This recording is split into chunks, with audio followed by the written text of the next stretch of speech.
जब देने का अवसर आए ना 100% दीजिए, और जब लेने का अवसर आए पंक्ति में सबसे पीछे खड़े हो जाइए। विश्वास रखिए, जगत मजूरी देते क्यों राखे भगवान। एक छोटी सी घटना मुझे स्मरण आ रही है, मैं कहकर आगे बढ़ूं। आपने राधा वल्लभ जी का दर्शन किया है वृंदावन में? सबने किया है? तो आपने देखा होगा कि अब श्री जी नए मंदिर में विराजमान है। उससे जो प्रथम मंदिर था श्री राधा वल्लभ जी का, वो बिल्कुल मंदिर के निकट है, जिसे पुराना मंदिर कहते हैं, लाल पत्थर का बना है। जब वो मंदिर बन रहा था तो श्री महाप्रभु जी के प्रथम पुत्र गोस्वामी वनचंद्र जी महाराज उस समय आचार्य गद्दी पर विराजमान थे। एक व्यक्ति था, उसका नाम था कल्याण सिंह।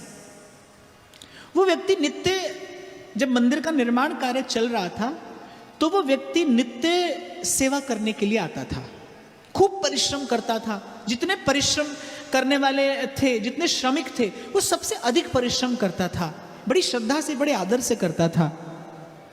लेकिन जब मजदूरी बंटती थी शाम को, जब पारिश्रमिक दिया जाता था, तो वो सबसे पीछे खड़ा हो जाता था। कभी उसे कुछ मिलता था और कभी उसे कुछ नहीं भी मिलता था। पर गोसाई जी की दृष्टि उस पर नित्य रहती थी कि भाई ये व्यक्ति सबसे अधिक परिश्रम करता है, लेकिन जब पारिश्रमिक लेने का समय आता है तो सबसे पीछे खड़ा हो जाता है। इसे कभी कुछ मिलता है और कभी नहीं मिलता। वो उसे देखते रहे।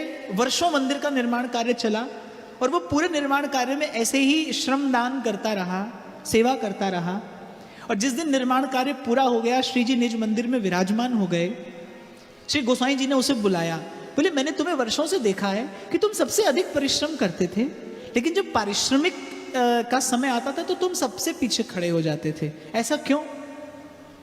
मौन हो गया, कोई उत्तर नहीं दिया। श्री गोस्वामी वंचन जी महाराज ने कहा, पर मैं आप पर प्रसन्न हूं, मांगिए, मैं आपको कुछ देना चाहता हूं, मैं आपको कुछ देना चाहता हूं, मांगिए। प्रभु जो मांगूंगा आप देंगे? वंचन महाप्रभु इतने प्रसन्न थे, बोले आप जो मांगेंगे मैं आपको दूंगा। तो कल्याण सिंह जी ने कहा ठीक है, फिर आप मुझे राधा वल्लभ लाल की नित्य श्री अंग सेवा करने का अधिकार प्रसाद स्वरूप दे दीजिए। वो व्यक्ति नहीं जानता कि वो क्या मांग बैठा है, और गोस्वामी जी नहीं जानते कि उसकी जाति क्या है, उसका धर्म क्या है। सेवा की है उसने, निर्मल मन से सेवा की है उसने। देखा है कि जब देने का समय आता था वो सबसे पहले था, और जब लेने का समय आता था वो सबसे पीछे हो जाता था।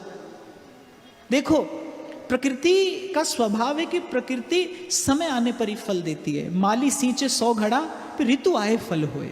ये समय से पहले फल पाने की वृत्ति ने तो आपको मुझे बीमार किया है, रोगी बनाया है।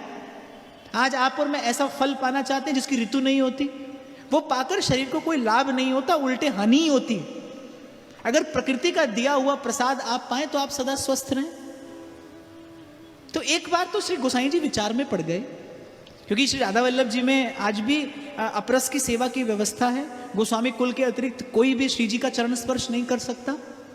लेकिन इतने प्रसन्न थे, उन्होंने कहा ठीक है, मैं आपको श्री जी की श्रीअंग सेवा प्रदान करता हूं।